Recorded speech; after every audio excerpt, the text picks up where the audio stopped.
Welcome to Gen X TrustFall, the podcast dedicated to planned and unplanned midlife changes and the ability to trust in the unknown. I'm Carla Loomis. In today's episode, Chico Girl Amy and I go back to our childhoods and pay tribute to the fictional women who made us who we are today. Next, I speak with Sharon Beagle, a childhood friend and Hollister native. Sharon tells us her story of raising a special needs child, the challenges she faces, and the endless determination of a mother. Thanks so much for listening. I hope you enjoy. And okay. Hi, Amy. How are you? Carla, I'm okay. How are you? Good. I'm good. I woke up in the middle of the night, and sometimes I can go back to sleep and sometimes I can't. So I don't want to just be on my phone. And so I turned the TV on, and guess what I found? What? Little House on the Prairie. And so then I thought this would be a good topic to talk about, our childhood heroes, because right there on the screen in front of me last night at 2 a.m. Oh, you're so funny. Was Laura Ingalls, my childhood hero. And you remind me so much of her. You really turned out exactly like her. I think so too. And I was trying to remember, what was it about Laura Ingalls that I loved? And I don't know if you remember, but Holly Hobbie was really big back then. I do remember Holly Hobbie. Okay. So Holly Hobbie, I had a couple pictures on my wall of Holly Hobbie. Shut up. Yeah. Hold on. You did? Yeah. Yeah. Like posters? No, they weren't posters. They were, I don't know, back in the day. Well, it could have even been, I can see it. It's like not her silhouette, but, from the side. I never saw Holly Hobbie's face. I don't remember what her face looked like, but on my picture, it was like a side view of her. And it was the bonnet right on her head. So you didn't see any of her face at all. It was the bonnet and then the, whatever that was called, calico. I don't know what that kind of dress was, but like that dress with an apron. The little girls were always wearing aprons back then. I know. I don't like the visual there for what they're asking the girls to be, which is cooks. Right. A little girl's in the kitchen, like not even in the kitchen, out by the campfire. But anyway, so it might have been my grandma. My grandma was very handy and she did a lot of needlepoint. I wonder if she made me that picture, like cross-stitched it or right. And Carla, I am seeing a whole new side of you. Mm-hmm. I'm loving this. Okay, yes. I didn't mean to interrupt you. No, not at all. So I loved her. So then my good friend Shelley at school turned me on to the Laura Ingalls Wilder, Little House on the Prairie. That lasted a long time because she was like a Stephen King of the prairie. Yes. She cranked those books out a lot. So you got introduced to the books first. I got introduced to the books and then the show came on and it was like, oh my God, it was great. And so, yeah, I think I was Laura Ingalls at least twice for Halloween. and I would wear the bonnet just around sometimes, and then I started remembering that someone gave me an horrible flannel nightgown and with the bonnet, the thing that you wear at night, that Laura Ingalls wore at night. Yes. Okay. And did you wear it? Well, I'm sure I tried. I'm sure I wore it once and then that was probably it. I don't know. I don't remember. Okay, this is absolutely adorable. I actually love this whole story and I love that she's your hero. And well beyond this podcast, we will be talking more and more about this. She really was. I loved her. I loved her spunkiness. She could fight a boy. She'd throw down with the boy. No problem. That's true. That's true. She's spunky. Yeah. She's super spunky. And I had long hair. And my mom would put it in braids when I could convince her to do that. And yeah, I just loved her. My best friend, though, my best friend, I had dark hair, right? I was way too Italian to be Laura Ingalls to really Right. step into that role. Yes. And my best friend across the street, she looked like a beautiful version of Laura Ingalls. And so I think we were both Holly Hobby one year, and she really did look like her. Wait a minute. Yeah. I know who your best friend across the street is, right? Yeah. So this is even more shocking. Yeah. You guys are adorable. However, I'm going to tell you the way that I did look like Laura Ingalls. I had buck teeth, just like Laura Ingalls. At the beginning, I did. We both had buck teeth. Huh? Oh my God, you were like an Italian Francesca Ingalls with buck teeth. I was. Ingali. You had to be an Ingali. So yeah. Anyway, and then so that was I was really taken back to my childhood last night. I thought that was, however, that's awesome. Knowing what they really went through, like it was a very romantic thought to think about, like traveling in a covered wagon and, sleeping by the fire and. Right. Sharing a room with your two sisters. And I think your parents were below the loft. Yes. Carla, I want to say something. I can see the influence. Really? Well, not in the sharing what we're talking about. I don't see you in a covered wagon. Okay. For sure. Well, actually. No. Game for it, for sure. No, because she's a teacher. Yeah, she did become a teacher. That's true. She is spunky. Yeah. And you're freckly. She's a freckly, cute little, and you're cute. I did I was freckly. Yeah. And I'm not even joking. Interestingly enough, you still like boots like she wore. I do. You're right. The Doc Martens replaced those prairie boots or whatever those were. Yeah, I think you're right. Isn't that interesting? I need my bonnet. I wonder if my mom has my old bonnet. Yeah, you didn't keep that interest. She doesn't wear bonnets throughout life now. To all listeners. But wouldn't that help a lot of stuff right now? Like, I mean, my face would be covered most of the time. No, it's not. Oh my God, I didn't mean that when I said yes. What I wouldn't have no sun damage. Yeah. Right? Yeah. Yeah. Less wrinkles. Yeah. I do not want to wear an apron. You're not wrinkled. I don't want to wear an apron. Yeah, but I hate to tell you, but you love to cook. I do love to cook. So, Laura, I get it. Yeah. Yeah. And you know what? Interestingly, she had to be a reader because she's such a writer. So that's true. And you're such a reader. Yeah. Nope. And I'll throw down against a boy. Oh, I know. I will. I absolutely know. I'm not afraid to kick a boy's ass. You sure aren't. No. Okay, so I want to hear I had to be 8 or 9 at that point, right? 7, 8, 9. But who were your TV role models back in the day? Okay, this is funny because I'm thinking about what I just said to you, and now I think I could start to see why these were. But I have actually 2 major role models. Okay. One, I loved Mary Tyler Moore. Oh, yeah. I love her. And I actually, when she passed away, I was sad. Yeah. She passed away in the last 5 years or something. Yeah. And even when I went to Chicago, because I used to go to Chicago to visit Seth by myself and stay for 2 weeks. Yeah. I would send a pic of like Mary Tyler Moore throwing her hat in the air. And I'd be like, hey, Jim, look what I did today. I love that. Right? Yeah. And once I was actually with Rhonda and I got, we were trying to land in a blizzard, which was scary. Ew. But so we actually ended up landing in Minnesota. And I was like, oh my God. I'm in the home of Mary Tyler Moore. Like, I'm so excited. Yes. How weird is that? Yeah. That's who I am with Mary.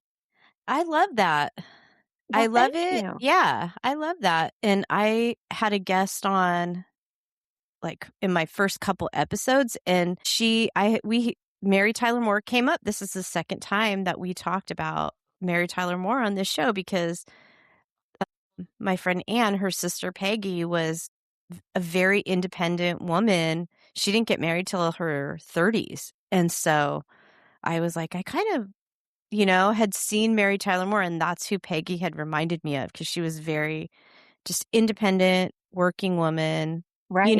very confident. Yeah. So that's so funny that Mary Tyler Moore's come up twice. Well, she was so influential to our She age group. was. And Yes. when I think of her, because I mean, I don't know if everybody remembers her storyline, but she was engaged. And Yes. so she decided to flee from her small hometown, break the engagement, and work as a whatever. She was a spunky secretary at Yes. first for Lou Grant, Yes. Yes. right? Yes. And I, Yeah. that appeals to me. Yeah. I never did that, but Right. that's so appealing to me. And then she was fun. She's spunky and she's Yes. funny and Yes. she was smart Yeah. and she relied on her girlfriends. Yeah. Well, there you go. That's Amy in a nutshell. Is it? Wait, I'm spunky. I too will fight a guy. Yeah. The only thing you don't have in common with Mary Tyler Moore Uh-huh. is that girl, every once in a while, she would start crying in front of her boss.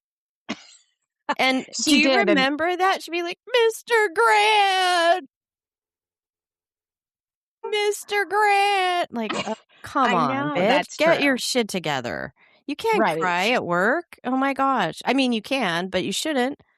No, but I But it was, believe yeah, those males that wrote that show, because God knows it wasn't females, did a did a good job of making her as independent as they could think a agree. woman could be.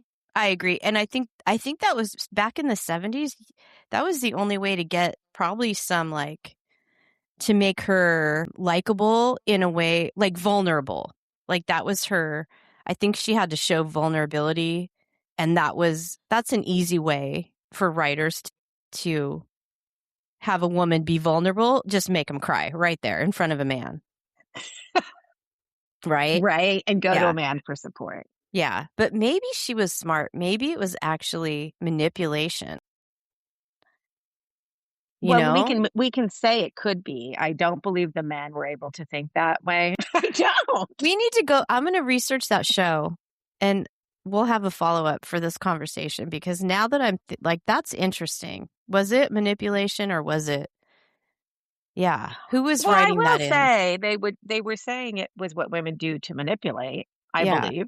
Yeah. So maybe that's what you're saying.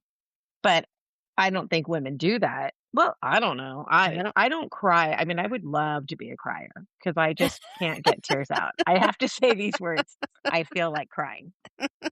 Then my family's like, no. Well, actually, Joseph will say I'm a crier, but I think they know that I cry for kids, anything about Yeah. kids, right? Yeah. Yeah. But yeah, but But not the deadline. Not the deadline that has to be out for the Minneapolis Post or whatever the name was. No, you're not crying not over that, a deadline. and No. nothing else. I mean, Ceci will be like, I'm going to cry, Ceci. He's like, there'll be no tears. I'm like, you're absolutely right. Okay. And what was your second Okay. role And model? this is interesting because I don't think this person showed an ounce of vulnerability. But Okay. first of all, I loved Charlie's Angels. Yeah.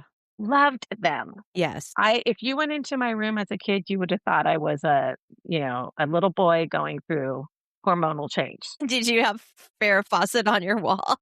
I had them all, including Farrah. Oh my God. I love that.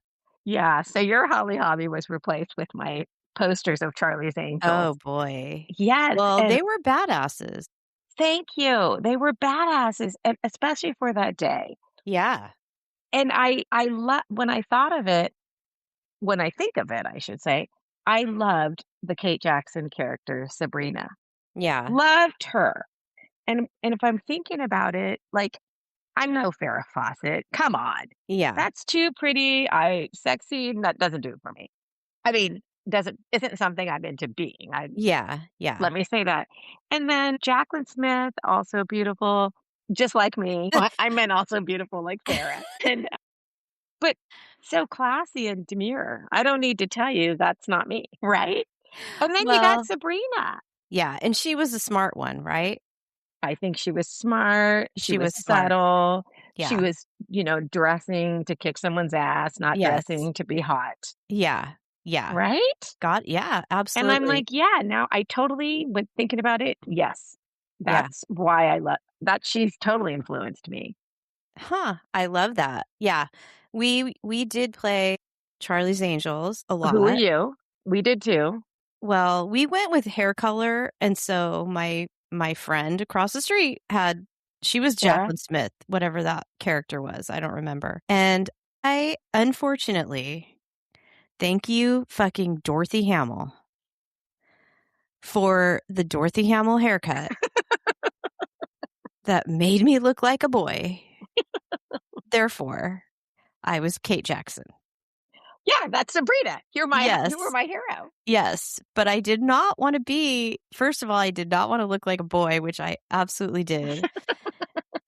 And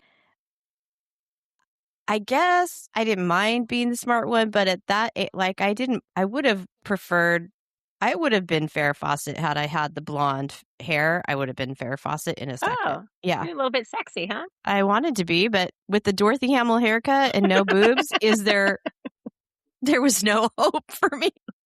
I mean, it's confused with your childhood hero, It sure is.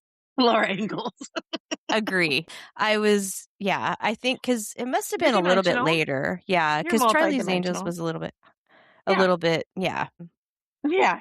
And that's interesting, Carla. This is totally neither here nor there, but I can't remember Jacqueline Smith's name right now because Jill was Farrah Fawcett, I think, What was her unless it name? was Jill, unless that was Cheryl Jill. Ladd. That sounds maybe. And then it was Sabrina, Jill. See, I just love Sabrina. Sabrina, Yeah, Jill, and I don't huh. remember. That's such an interesting, like, little trivia that I'm going to try to figure out Yeah, all day yeah. without asking ChatGPT. We're gonna have to have a follow-up for this chat because we have some research that we should have done beforehand. Exactly. Yeah. All right. Yeah. Maybe we could put it on the website because we probably won't revisit this topic, but I do like it a lot.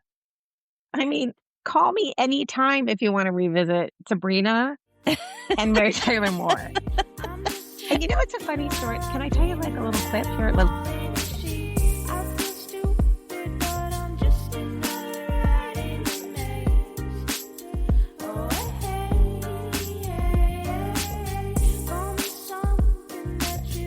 Hi, I'm Sharon, originally from Hollister, and some people from Hollister would remember me as Sharon Mullen.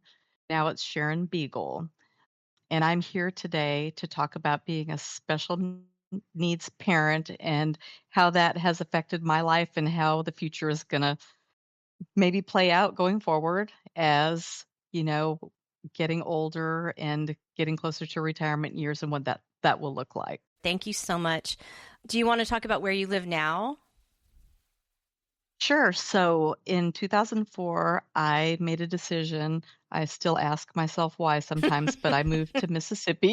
And part of the reason for that decision was because of being a special needs parent and the difficulties that I was running into. So that kind of prompted that big move. Okay.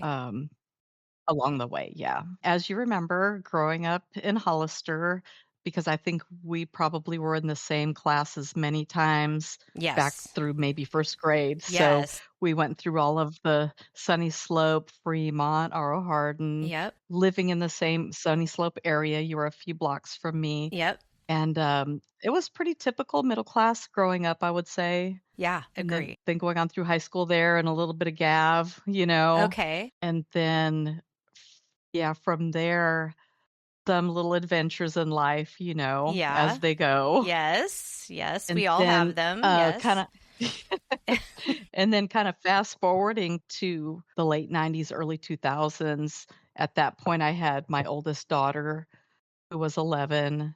My second daughter was about 2. And Okay. then that's when I learned of the surprise baby Tanner, that I Oh. was not supposed to be able to have any more children. Hello. Oh my gosh. So, and I thought I also had 2 stepchildren, and I thought, "Okay, so we're gonna have 5 kids." Yeah. Okay, Yeah. brace myself. Right. Right. So, we just kinda plugged away and went through that. That was in my mid-30s, Okay. and that's when Tanner was born in 2001. Actually, his birthday was a couple days ago, so he just turned 25. Oh my So, being a busy family and working full time, and then now, getting ready for number 5 to come into the picture, and so it was gonna be 5 kids under the age of 11. So, we were a busy Whoa. family. Oh my gosh. Yeah, that's a Yeah. lot. That is a Yeah, so lot. basically when Tanner was, a baby, I noticed him not reaching his milestones like the Okay. other kids, and Okay. I think some like 6 months to a year, I was kinda noticing, he wasn't rolling over, he couldn't sit up on his own. Even at a year old, he couldn't sit up. So he had these, Okay. motor function difficulties, Okay. and I kept telling the pediatrician, and she was saying, "Oh, he's a boy, he'll catch up, it's, just that." But as a mom, You knew. I just had that intuition that there was something else. So I kept pushing for an evaluation at Stanford, and so finally they did that when he was about a year and a half, and so I took him over there, and we saw just a multitude of doctors, and, they did all kinds of evaluations, MRIs, everything else, and they said that, their conclusion was a developmental disorder of unknown origin, and that he may never walk or he may never talk, and "Thank you, have a nice day, bye." You're So, I went really? home. I mean, that's Yes. what happened? That That's is really what happened. shocking. That is It w shocking to it me. was I didn't know really what to do, so I went home and trying to process that now my baby may never walk or talk, or who Right. knows what his future looks like. Right. So then the weirdest thing happened. It was shortly after that somebody knocked on my door, and it was a lady, and she said, I'm a something or other angel, and I'm here to help you." And she was really like an angel, and she says, "I'm gonna help you navigate this system that we have, and, what benefits we have for you and help you." And Yeah. I just cried, like, Oh, because you don't know what to do. You don't know where to no. go, No, I you can't know? imagine that you didn't walk out there with, I mean, I imagine going to that doctor's appointment and walking out still with the fear or your feelings of that, of hearing that diagnosis, but also a handful or a bag full, hopefully, of resources that you could access. Exactly, and there was nothing until this Whoa. point. So in the background, something was happening because Tanner's name got to somebody. Yeah. She was a parent of a child with cerebral palsy. So Okay. she had learned all these things and how it all Oh, works and how the state works. And so she helped me get Tanner as a little tiny, toddler yeah. set up with physical therapy, Okay. occupational therapy.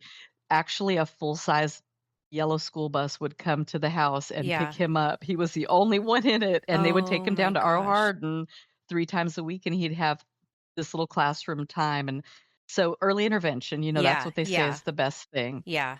And so they had tested him for a bunch of different things, and it was inconclusive. So we never really had a diagnosis. Yeah. And I learned that a diagnosis is really important at certain times in getting the, services that you need. So Right. so he just had no real diagnosis, but of course, I'm trying to search on the internet, and Yeah. there's not a lot about autism back in the day, right? Right. Right. Yes. So there were some blogs, there was just hardly anything. Yeah. So Oh, I just had a feeling of, based on what I knew, that it was autism, okay. but no doctor would say that. So Oh, yeah, they interesting. they didn't wanna put their name on it for some reason. So, in the meantime, I have him in daycare, Hmm. but now the daycares are saying, he requires too much. Yeah. And so I move him to another daycare, and then the provider tells me, "Well, other families are saying they're gonna pull their children out because he requires too much attention."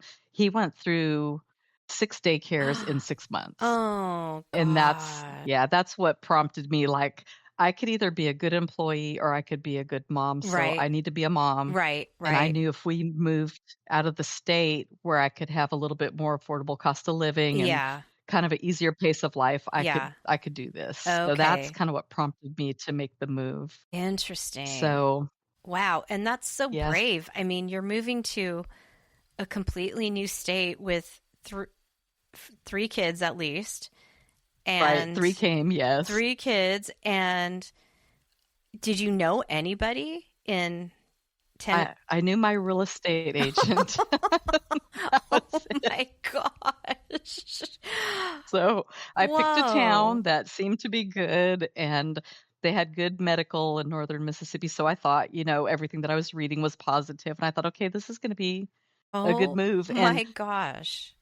I don't want to say that I regret it because I Yeah. liked bringing the kids up here and stuff like that. Yeah. And Yeah. they're great and well-rounded and all of that. Yeah. And there's, any area you live, there's going to be pros and cons. Right. So Absolutely. That's ballsy. I'm going to tell you right now. That's really ballsy. I don't know if I could have done that. I so admire that. Like, oh my gosh. We packed it up. Wow. Yeah, because I remember when I took my daughter to the library, she had to get a library card, and you had to put a person's name on the back, like in case you stole books, I guess. Or you had to put a person's name on your card, and I had to put my real estate agent's name. So that's who I knew. Oh my gosh. Okay. So you make this big move, and then how old was your son at this age? So he was about between 4 and 5. Okay. 4 and 5. Okay. And was he walking or talking, or were the doctors right about his prognosis? Thankfully, he did walk. He walked late. So he walked probably at 3. Okay. He was not talking, but yeah, he was walking. Okay. And you could tell there were things going on that weren't quite right. But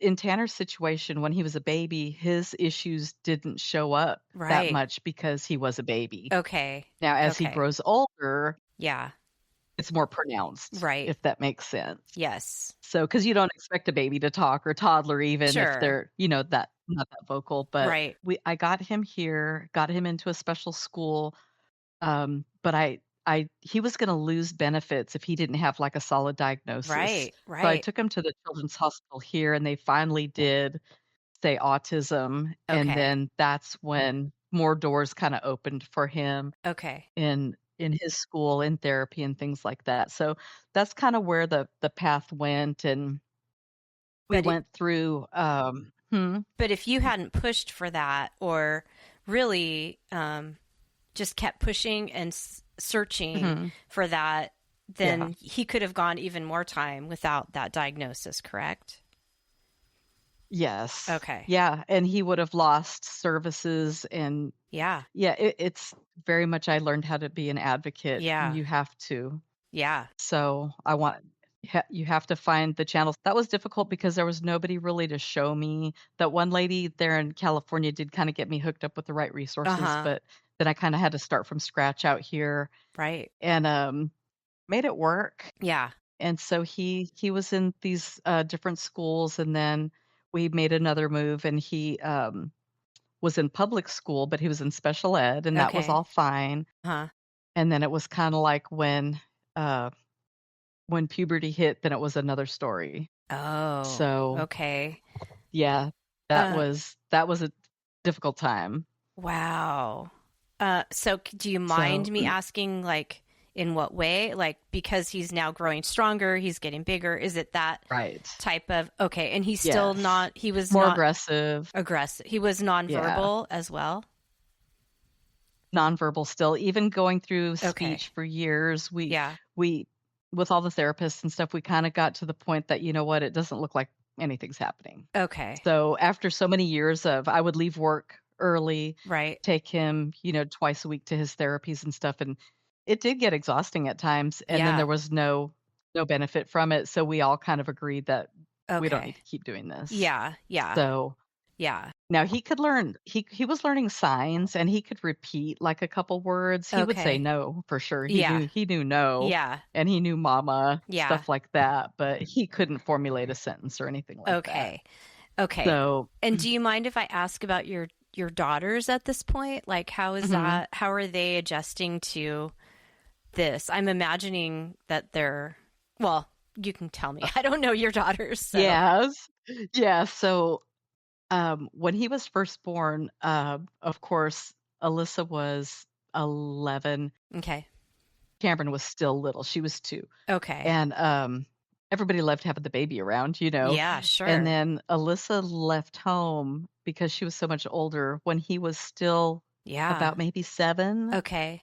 So then Cameron was the one who kinda dealt with the harder years. She really had Okay. to step up and help me a lot.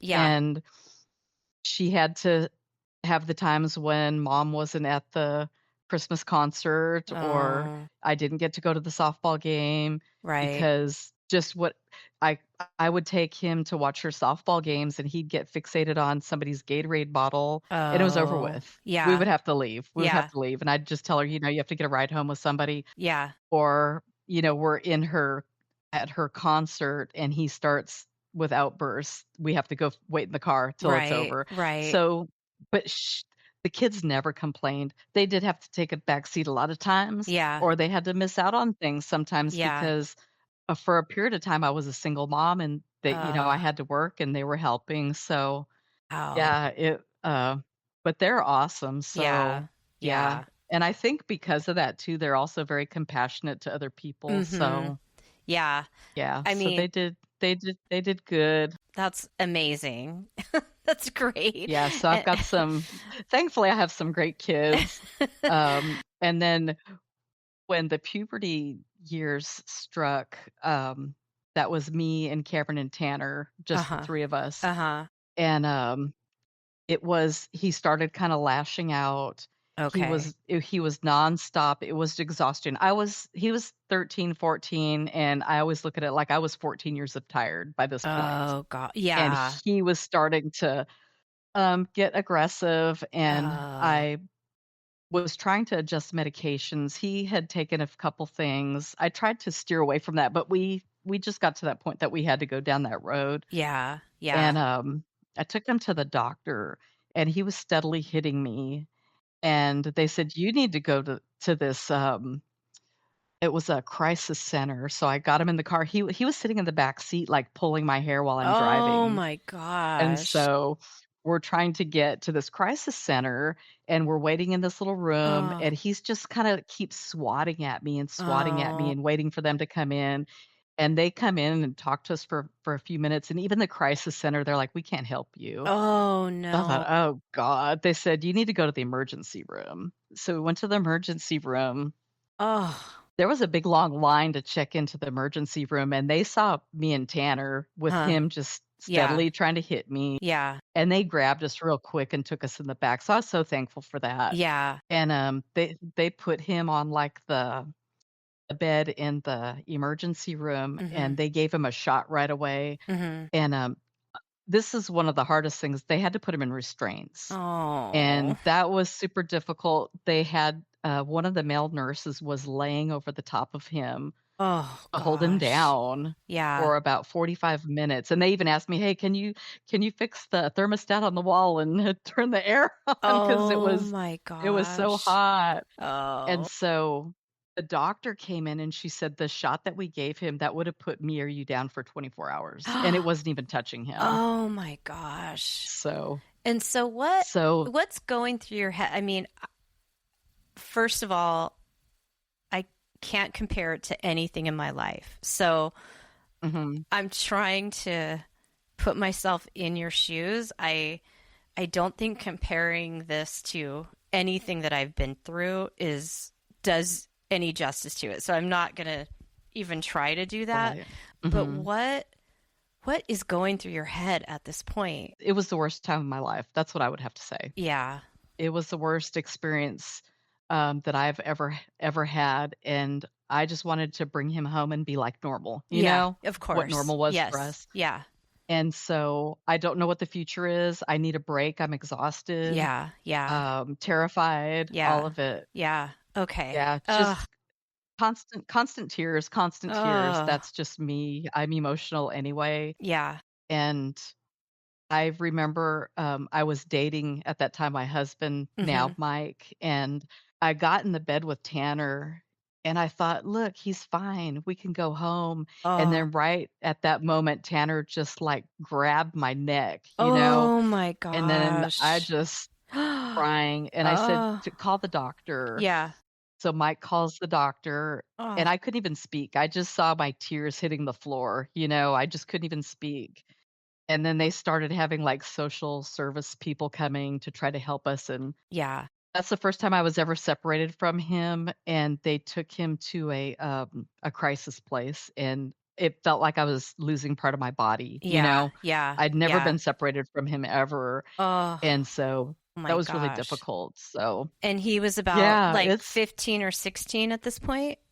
he was still kinda small. He was 13, about to Oh. turn 14. Oh gosh. Yeah, so he was still young, and, took him to this place, uh, about an hour away, and I didn't get to see him for a couple weeks, which was just I couldn't even function. Oh. When I went to see him, he didn't even seem like himself. They changed all his medications, and they Uh-huh. said he's ready to come home, so I got him, brought him home, and as soon as we were home, I told my daughter, "I'm gonna pack a bag and take a shower. We're going to the hospital." And we had to go right back to the hospital after. What So, because from there, why he was already out of control again. oh.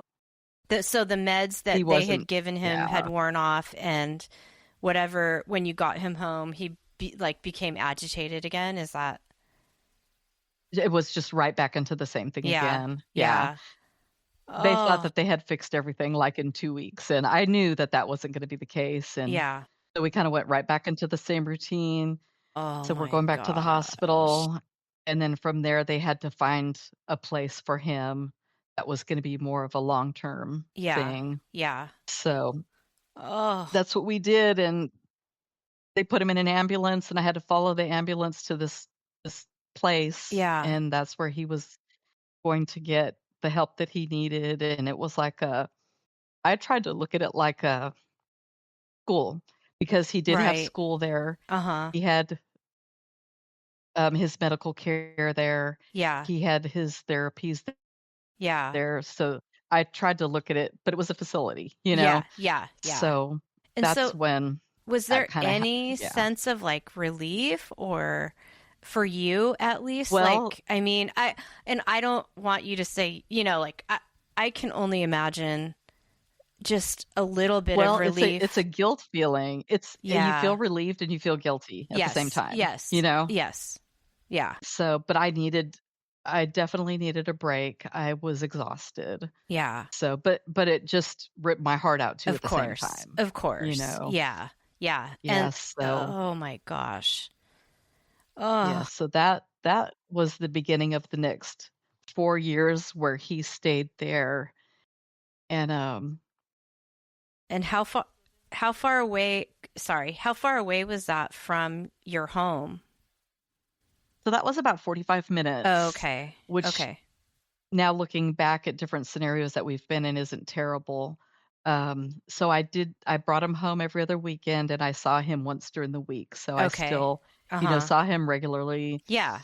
and he got regulated pretty quickly and Huh. seemed to be doing well. Okay. So my daughter Cameron told me, because I still had a very tough time with it, and she said, "It's not what you're used to, but it will be the new normal." Yeah. And I think that's the first time I ever heard that term, The new and normal. Yeah. that became the new normal for us. Yeah. And we Yeah. had our routine and when he was home and, Yeah. and also could keep my job and rest and things like Yeah. that. So, Yeah. It has to be exhausting and then to not have another person to take over for you right. once in a while. I mean, you're a single mom and you don't want to do Yeah. that to your daughter all the time, I'm sure. Like you Right. can't, Exactly. and Yeah, because that was her senior year and she didn't oh, need to be just babysitting, you right, know? right, right. But So, I mean, yeah, I can only imagine how exhausting and draining, just mentally, right. physically, everything. And I don't think people don't realize, and there's no reason they would because they're not living it. And I didn't realize what families go through. And now, of Yeah. course, I've, lived it and have been exposed to now that we have social media and stuff like that. I felt very alone with that. I didn't know anybody who had a child that had autism or anything. So there was nobody even to talk to. Right. It was very isolating for sure. And you're in a, well, I mean, you probably had friends by this time, but not when you first got there. So, Thankfully, I did meet one of my daughter's friends' family. She had a brother that had autism, and he was also deaf, so they had that challenge as oh well. gosh. And so his mom and I became good friends, and we're good friends to this day. So it is helpful Yeah. talking to people that understand, because if I would just talk to somebody about my frustrations, I Right. might sound like a terrible person. Well, But when we talk to each other, we're like, yeah, he was being a total jerk or whatever, right. Right. Right. So, Yeah. No, but you're the mhm. only one with your experience. And yeah, it might sound bad, but I don't think no one can know what it's like. Again, like there's no way, I'm going to compare my worst day as a mother Mhm. to anything that you've gone through at all. So he stayed in that facility. And then is there a difference when a young person like turns 18? Like, is it kind of, do you like the Yes, services change, or I'm really not? exactly. Okay. Yes, that's a very good Okay. question, because you're right on the money with that. So Okay. what happens is when they do turn 18, things do change. And so where he was at, that was the age limit. Unfortunately, some weird things started happening before he aged out of that facility. Uh-huh. And that's one thing that I do want to tell any parents Okay. that are in situations like this, to trust their instincts. If Yeah. something doesn't feel right, push on that. So some things didn't feel right, bruises started showing up that were Oh, unexplained and on different things him. like that. Bruises on him. Yes. Well, when you had Yes. your visits with Mm, him, you noticed things. yes. Yes, Okay. because whenever I brought him home, I never really thought that that was even a thing. Very naive. When you think of nursing homes or care facilities, Right. sometimes people work there that shouldn't be working Yeah. there. Yeah. Yeah. After a while, I started, I noticed a few things. So whenever he came home, I always did a head to toe, Okay. check him over. Right. So then there were some questionable things, and I do feel like it was like gaslighting, like, oh, he did that to himself. And I like Right. no Tanner. He did not do that to himself. Okay. And then we kind of went, and it might have been like one or two things in a year. So Okay. they kind of explain it away, and Yeah. then they'll put things in place that will try to, make sure things don't happen or whatever. So I kept trying to have faith that everybody was gonna do the right thing, Right. until one particular time when I went to pick him up, and I never brought him back after. So he Oh. was not 18 yet, picked him up, called the police, had the police down there, and it was a big scene. I had them gather all his stuff, and I brought him home, and me and Oh. my husband had to figure out, okay, how do we have him at home and have jobs? you Yeah. know?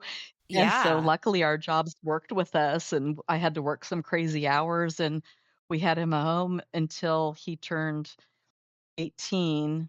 So he was home for several months until we could get something else Okay. arranged, Uh-huh. which was going to be a group home. But meanwhile, with the first place, now we're going through Attorney General's office, the So, do you criminal mind like system. it was like physical abuse that you could see that they Yes, Okay. his arm from his shoulder to his elbow was solid black and blue. Oh my Yeah. gosh. And Oh. yeah, and then there were others where you could see he had been grabbed by the arm and stuff like that. Oh. So Oh. I couldn't bring him back. Yeah, it No. was Oh my gosh. it was startling. So Oh. of And course I don't know the trauma that he went through, because he can't really explain right. anything. And I had a friend there, and her son had some unexplained things, and the two of us went to the attorney general's office with photos. With I kept timelines of everything. I wrote down Whoa. everything. I didn't really get help from them. They arrested somebody, but they let him go.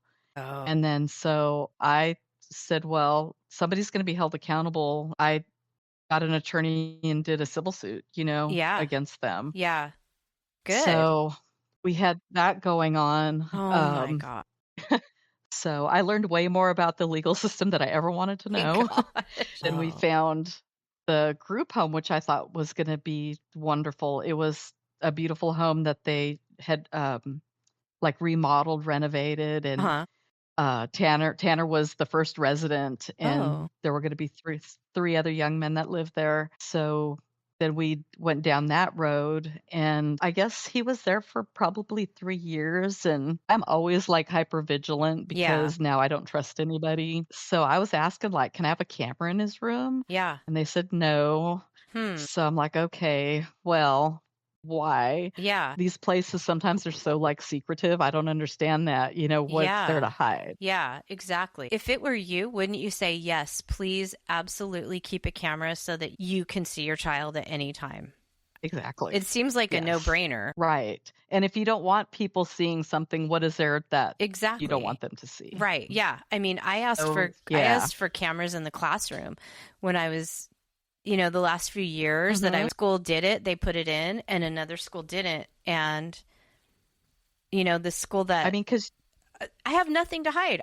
There's absolutely no reason why somebody shouldn't be able to look in my classroom at any point and see what I'm doing, right? I think that's the honorable thing to do, in my opinion. Yeah.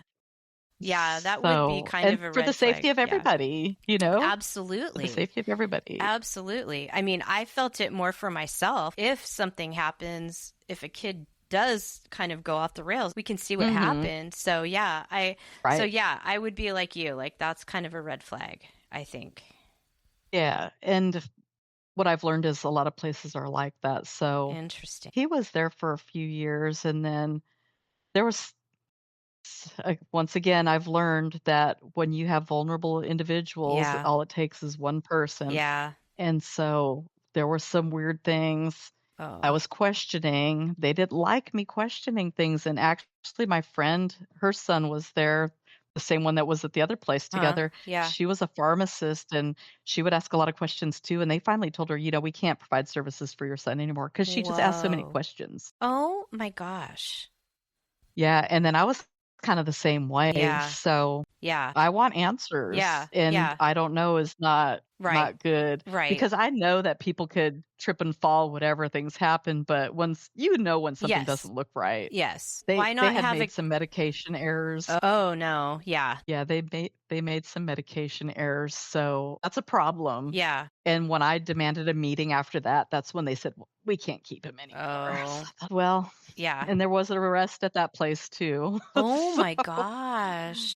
I'm realizing there's a whole system that needs to be fixed. Right. Well, And I'm thinking, Sharon, how many choices it's not like you're searching for just a doctor. It's not like you're looking for a hair salon. I mean, you're looking for someone or an organization to take care of your child. And I'm willing to bet there are not that many out there. It's not like you have unlimited choices. Right. It's a difficult thing, and it's only going to be getting worse as time goes by when we have these younger people aging out of systems, aging out of school. Their parents are no longer around. Right. And where are they going? Right. So they know me in Mississippi. So our names have come up in meetings because I'm so demanding. That's a good thing. I mean, yeah. Before he ended up where he is at now, I was at the verge of talking to our governor. Yeah. Wow. So the state does have a responsibility. Right. We have a unit that's here to protect vulnerable citizens. Yeah. And we have all these resources that we're supposed to be providing for people like Tanner. Yeah. But the weird thing is, a lot of places that I had checked, he's too severe. The severe ones are the ones who need it. Right. If he was chill and all that, he'd be at home. Yeah, exactly. So finally, where he's at now, I'm content. It's not perfect, but they do have cameras. Yeah. And they can't have him in the bedroom, but they have one pointing at his door because Tanner is, for some reason, he'll feed off of you, and he knows if you don't want to be there or if you don't care about him or whatever, he's going to run you, Oh, yeah. Yeah. So then that could cause a situation where people get frustrated or something. Right. So now he comes home, you have visits with him, and how far away is he from you? Right. So he's a 4-hour round trip for us to go get him. Whoa. Okay. Yeah. And actually, there was an in-between time where between the group home and where he is now, he did live at home for about 7 months, and they do offer services to help you at home. So I tried to get hooked up with home care Yeah. people. Yeah. And so we got this one girl and interviewed her, and she didn't have any questions for me, so I thought that was odd. She met Tanner, Huh. and the next day she was supposed to start. Well, I had to give her a key because Yeah. she had to come in the afternoon to meet Tanner after his day program. Okay. And but the next morning she was supposed to come, and I said, "Well, the behaviorist is gonna meet you here to help you get acclimated with Tanner." Yeah. Well, then she never showed up. I couldn't go Oh. to work. Oh I my kept texting gosh. her, "What's going on?" She wouldn't answer, and I said, "I need my key back." She Yeah. wouldn't answer. Finally, I said, "I'm gonna call the police," and then Right. that's when she answered, Oh. and she says, "Oh, please don't involve the police. I'll get you your key." And then come to find out, we ended up getting the key back through the police, but she was referred to us through the state, through an Oh. agency, and she had been arrested 9 times for meth, What? and they referred her. Yes. Oh my Yes. gosh. So she sent her boyfriend that was about to report for his prison sentence to pick up to give me back my key. Oh my So gosh. That those were the kind of is caregivers we were crazy. getting. Oh my gosh. It's so scary. That's a So nightmare. it was terrible. So he was home for about 7 months, and even during that time, that's not that long, Yeah. but I already got into that caregiver burnout Yeah. stage. Yeah. He's food seeking. So he Oh. needs or wants food always. Okay. And so he ripped our refrigerator out of the wall Oh my and the gosh. plumbing. We didn't have a pantry, so we had to get all our food and put it on the tops of the cabinets Oh. because he was breaking the cabinet doors. And it was just like things like that Yeah. day and night. Or he's just gonna walk through the house and be flipping lights off and on at 4 o'clock in the morning. Oh my So it was just gosh. exhausting. Whoa. People don't know behind closed doors. Right. It's so difficult for families. It's really Yeah. difficult for families. So, and Ugh. then even try to hold your marriage together, Right. of Yes. everybody losing their minds. Right. So, Oh my gosh. That juxtaposition of the person that you love more than anything else in the world, but also yes, have the ruining most your frustration yes, so and much yeah, frustration and really like taking over your life. And so that has to be just agonizing. because we were going through all of our savings. I didn't have a job anymore. It did get very depressing. My husband would be getting up to get ready for work, and me and Tanner, of course, were already up. And by 6 a.m., I was already in tears by Oh, whatever was going right. on. Right. And I was saying, I can't go another day, but I Yeah. had to go another day, Right. Right. So every day I was like, I Yeah. can't. Yeah. But you just have to. And I didn't think that there was a light at the end of the tunnel. I thought this is life forever now. So I'm Oh, thankful for where we're at right now because yeah. I can hold a job. We can Right. see him. It is a long ways, but we deal with the drive, Sure. Yeah. like Sure. we're also looking now, is this where Tanner's going to be forever? Uh-huh. Or do I need to move him somewhere near one of his sisters? Okay. Or what does that look like? Right. Is he gonna Yeah. yeah, because we have to think about I think parents like me think, "We need to live forever," Right. So Right. and Right. that's just not reality, but, if you asked me 15 years ago, I'm gonna take care of Tanner forever. That's Yeah. what I thought he would live with me forever, Yeah. and little did I know at 13, 14 that that was gonna change. Mm-hmm. Right. And I think honestly that I judged other people that didn't Uh-huh. have their kids at home thinking, Yeah. "How could they do that?" Yeah. And yeah, like, little did I know what they were Right. dealing with. So, if you Right. ever come across a parent that's struggling, please have Right. compassion for Right. them Right. because we don't always know the right thing to do? No. And having him home as an outsider, that wasn't what was best for him either, because your house probably, it was for the most part designed and set up for him to live there, but there were probably things you didn't even think of that if you're a facility, you've already been there, done that, and you have those like In place. your refrigerator, Yes, yes. and food, and all those things that you had to experience in order to go, oh, now this is Yes. now we have to deal with this. Whereas if in a facility, they have probably, They're set up hopefully, for that. they're set up for that. And so I'm learning a lot about that, about elderly care arena. And you don't have to reinvent the wheel for the most part, right? Like all of these things, there are things in place. But so, yeah, I think you're right. To judge someone because their child doesn't live with them doesn't make any sense, because he was probably a lot safer in a facility. Well, the other thing too, togetherness of 24/7 of mom and son is not the best mix all the time. He's now a young man. Yeah. And even though like he's developmentally Right. like a little kid, Right. he's still a young man. Yeah. And he probably still wants some independence and things like that. And we would end up feeding off of each other. Right. And he knew Right. how to push my buttons Yeah. by far, Yeah. and he Yeah. enjoyed it. Yeah. So he wanted me to lose my mind, I'm sure. And it wasn't just the best for Yeah. both of us. Yeah. But Yeah. when he comes home now, we do have to, get, time to Tanner proof. We have to lock the refrigerator. Uh-huh. We had to get a special door for the pantry that he can't break down. Okay. I have an alarm on his door because he's going to get up multiple times during the night and want food. Right. I have to know that, because the one time he opened the door and shut it so fast, I never heard his alarm go off. Oh Well, he my went into the gosh. kitchen and I happened to forget to lock the refrigerator. Oh. And he ate everything. He ate Oh. frozen things. He ate regular things. Oh He my ate a whole gosh. pack of lunch meat, a whole pack of cheese. He ate an avocado, like Oh. half of it, skin, pit, everything. He Everything. ate frozen walnuts. I think he ate a Hot Pocket frozen. Oh my And we gosh. came out and there was wrappers and food Oh. everywhere, all over the kitchen. Oh my So we have to be gosh. super careful with Yeah. food. Yeah. Without a Wow. doubt. So, but we have to be set up, and it took trial and error to learn how to set up our house to keep him safe, Of and course. doors Yeah. to the outdoors. When he was younger, he eloped out of the house, and I finally found him in the neighbor's car eating old French fries. So,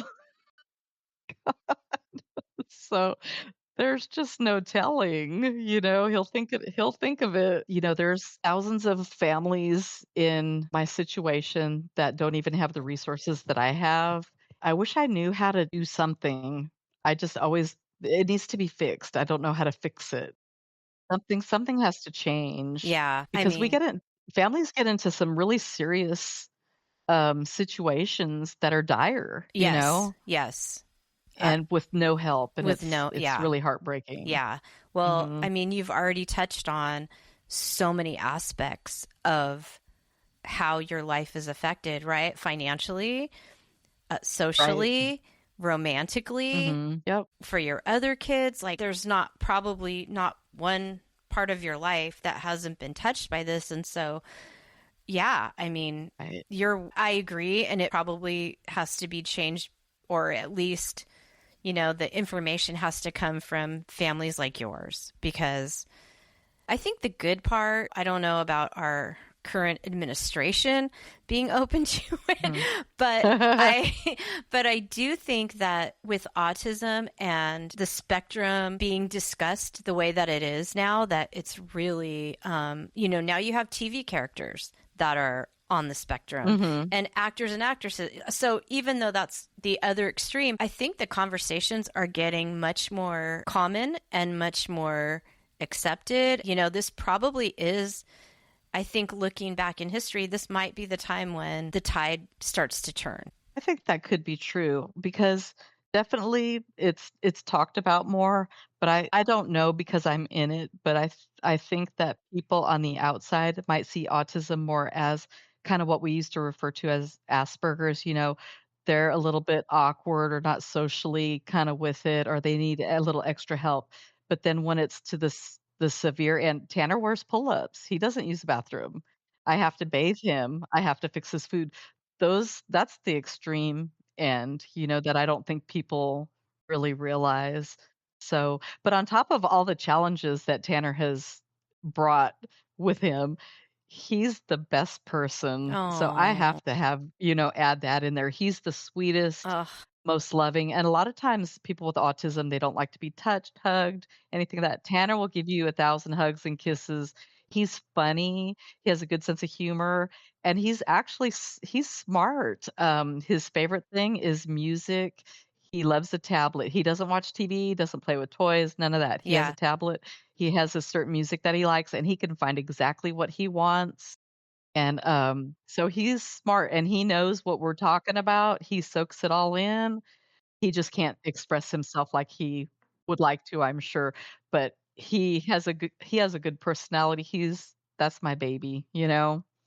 So he's given me the most joy and love in my life Oh, and also the most challenges, but right. yeah, that's just Oh, what we do. oh my gosh. Just what we do. Wow. Well, Yeah. I love that you added that because we could have easily come to the end of this discussion. And when you're talking about the challenges, it's probably sometimes easy to overlook the gifts that he gave you and that you have, in him. And And that's what I want people yeah. to see too, is he's a person.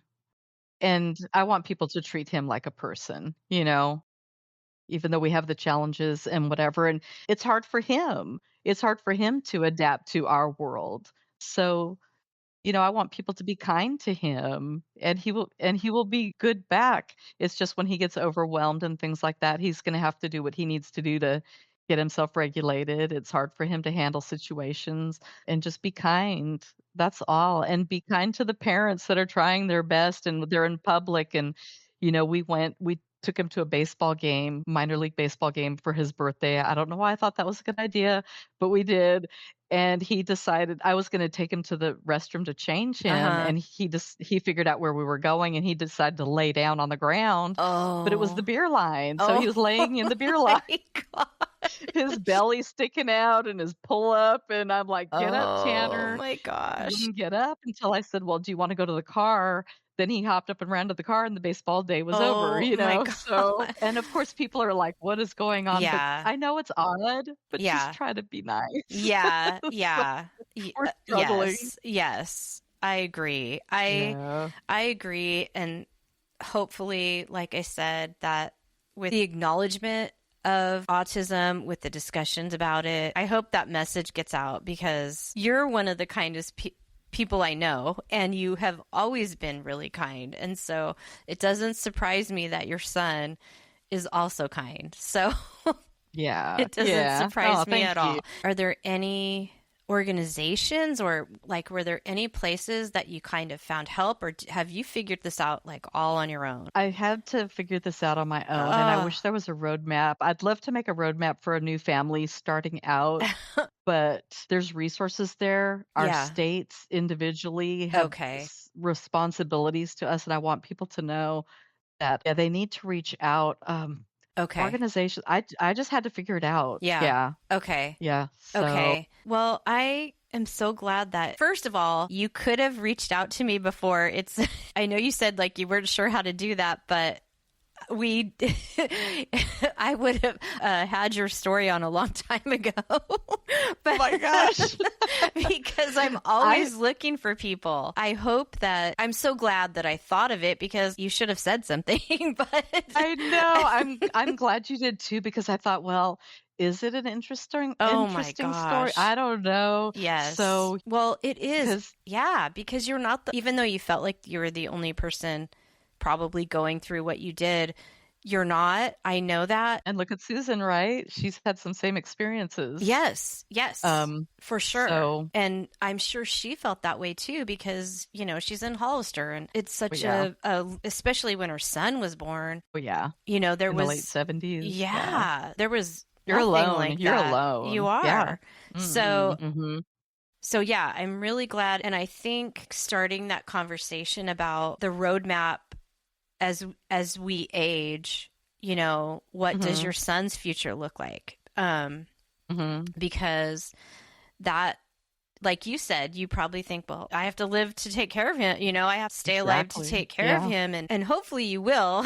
I mean, the plan, but at my age and at our age, we have to start looking at what's going to happen in the next Reality, because a 20 lot of years. people don't. And I think that families like mine, we worry so much that when we're not around any longer, there going to be people that care about our family member that are good, like his sisters. I'm thinking of moving him, or I want to give her the roadmap of how to move him to the Huntsville area where she lives when I'm no longer around, because I've gone through so many moves. I don't wanna go through another move. Just handle that when I'm not here anymore, but make sure he's okay. Just make sure he's okay. Yeah.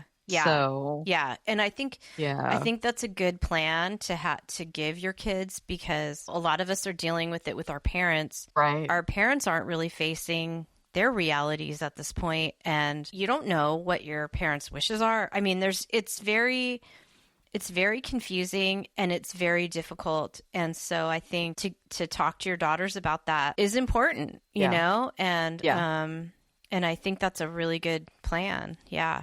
Right. Actually, I had to get guardianship of my own son when he became 21. I had to Oh. go through the courts and get guardianship so I could make his financial and, medical decisions, and I have it set up when my husband and I are gone that it transfers to the girls. So people don't know that you have to do, because the state will take your child will become a ward of the state if you don't So, do that. oh my gosh. So who told you, like, this is like, did you have someone like a social worker or someone telling you, okay, this is what you need It to wasn't do? even like that. It was like little bits of pieces that I read here and there Oh, that I figured out. And then one time when a doctor, when he was 18, said, "Well, we can't talk to you. The doctor told me." And I said, "Excuse me, I'm his mother. Well, do you have guardianship?" Well, the age of guardianship I found out was 21 in Mississippi, so I pushed it. yeah. Yeah. So, And you don't yeah, want to but do that to whatever their life plan no.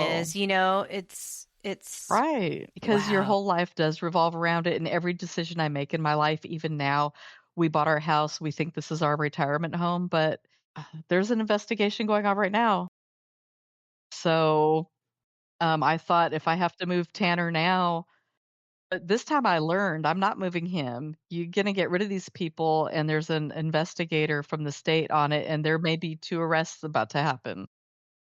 They basically somebody beat him with a hanger. Oh, your son? So, yes. Oh, Sharon. Oh my gosh. Like, it's never ending.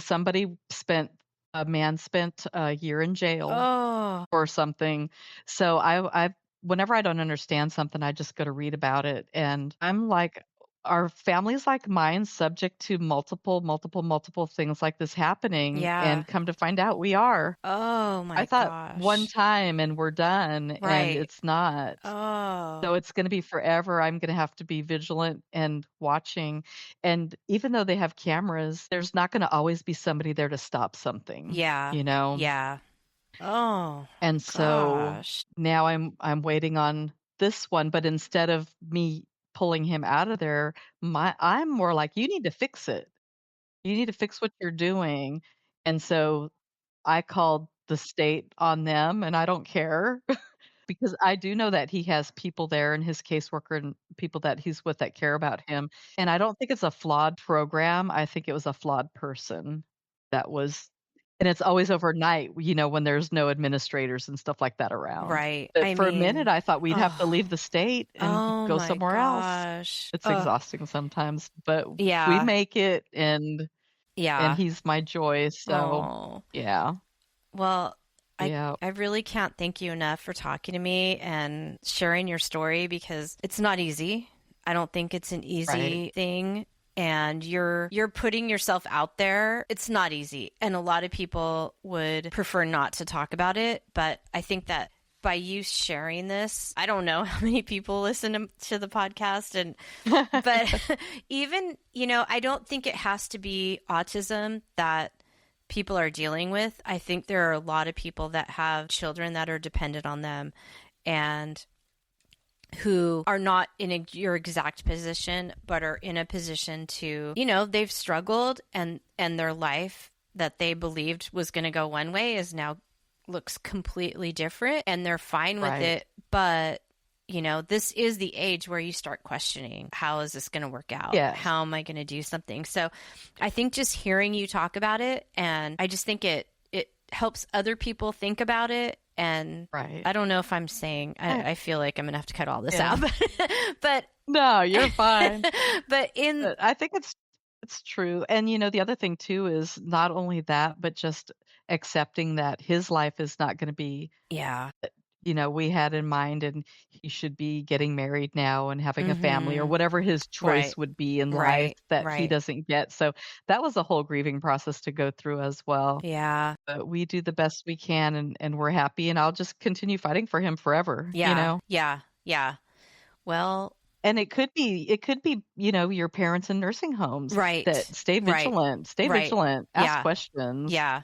I agree. I agree with that. And unfortunately, at that level, the caretakers at that level are paid very little, right? They are not to nothing. Right. The pay scale is very low, especially when you're dealing with just caretaking, right? If it's unfortunately with probably the lack of workforce, the lack of workers for that job, sometimes you probably have to take people that are not otherwise qualified, but out of, let's say, a home has to have 4 caretakers at every shift or whatever that might be. You know, you're just trying to put a body in there sometimes, probably for legal purposes, instead of are we finding the best people for this job? And even on top of that, the training and the lack of training. Yeah. But I did find out with one of the places that one of the people hired had assault with a deadly weapon, but they hired her. Gosh. So there's a lot of flaws. Yeah. There's a lot of problems that I wish I could, you know, just snap my fingers and fix. Yeah. It's especially when it's people that can't speak for themselves, and so you have to be that voice, and not everybody has someone to speak for them. So I think your son's really lucky to have you. Oh, well, thank you for saying that. I appreciate it. And I'm glad to come on and tell my story and Tanner's story, and hopefully it could help somebody in some way. I think it will. And thank you so much. And I hope that next time you're in Hollister, we can get together, because I don't even remember the last time we saw each other. So I really hope that we can get together. And I think we've been friends since probably first grade or second grade. That's what I'm thinking too. I have some pictures, and I'm going to have to go back and share those with you from a birthday party. I know. Yeah. Well, thank you, and Sharon. I remember when your mom was pregnant with your brother, with your baby brother. I do? Oh my gosh. Well, that was, gosh, I wanted a sister so bad. Oh my gosh. Man. I already had 2 brothers, but you know.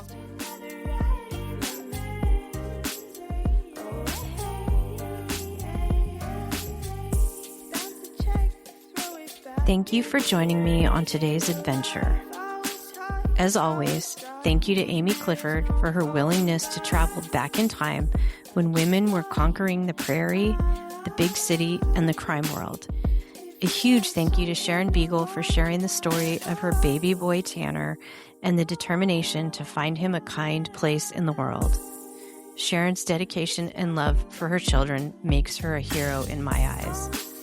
Thank you for listening to Gen X TrustFall. If you liked this episode or have a suggestion for a potential guest, please check out our website at genxtrustfall.com. Gen X TrustFall is produced by me and the recording master, Ryan Loomis, at Double Banger Studio. Music by Ryan and Sam. Website and advisory by Amy Clifford.